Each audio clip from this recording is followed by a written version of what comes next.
Je suis député de Frontenac-Lanark en Ontario et j'ai plus confiance en anglais, alors je vais continuer le reste de mes commentaires en anglais.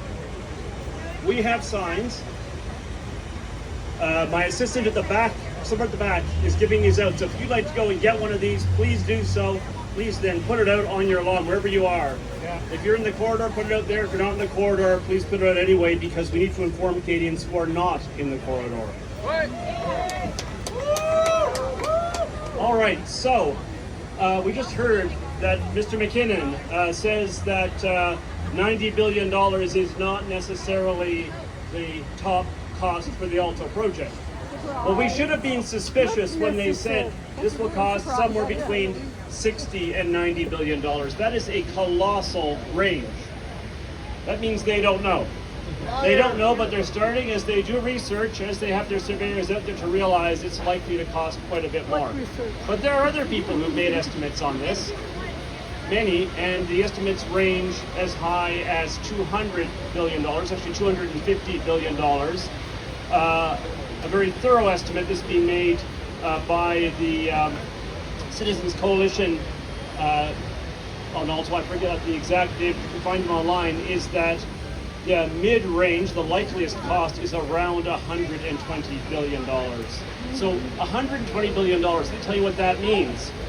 There are 40 million Canadians. There are, notionally speaking, 10 million families of four in Canada.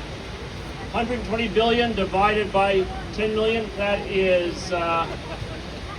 $12,000 for every family of four across the country. And that includes people who live in Vancouver, people who live in Newfoundland, people who will never see this train. It includes people who live along the route. It includes the people whose property will be confiscated. When they're finished paying their taxes, they'll be paying as well for Alto.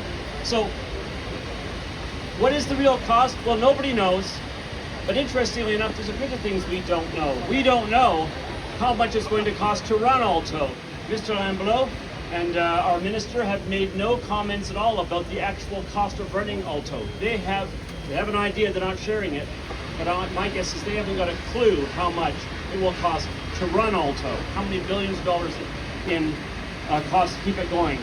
They have estimated how many passengers they're going to have, and here suddenly they are astonishingly precise.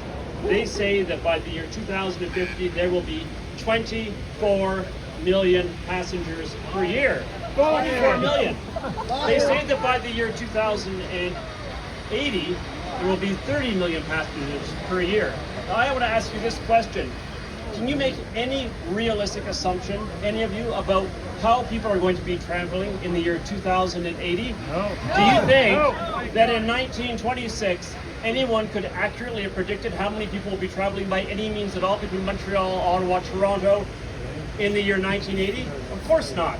So this is a completely made up number. They have no idea. But this is not the first time that the government of Canada has expropriated farms and houses, taken away property on the theory that they can produce something without any clue about how many people will be using that product when it's finished. When Mirabel Airport was started in 1969, the claim was that by the year 2000, there would be 50 million people using that airport. Now, this was based on a number of incorrect assumptions. They also made an assumption, incidentally, that they needed a giant airport to accommodate all these passengers because they would be flying on Concords. So they didn't get the technology right either. They expropriated tens of thousands of acres, drove 3,000 people, 3,000 families off their property, and then it turned out that the actual usership of that airport was 3 million, less than 10% of the projected number. Can that happen again here? Well, given the sloppiness of the numbers, absolutely. So what happens when the government goes out and gets its numbers wildly wrong? Well, Mirabel is one example. Numerous properties expropriated that need never have been expropriated. What could have been a much smaller footprint, even if the airport had made sense. What about Pickering Airport? In 1972, the federal government got the idea that Toronto should have a Mirabel-style airport, and so they started expropriating properties. By 1975, they realized that it was going to cost a great deal more than they expected. So they put it on hold, but they never returned the property. You heard of the Spadina Expressway in Toronto? Yeah. Yeah. In 1963, that was started. Now that went through some expensive neighborhoods, and those people were well organized and well heeled and well connected. So they managed to stop it after only 300 houses had been expropriated and the highway just being begun. What the government then did was it let people continue to live as tenants in the houses that have been expropriated from them. And after a decade, it decided to allow them to buy them back at the new market price and with no compensation for all the years that they'd been tenants. It's up to what that is, robbery and a whole series of crazy things together. If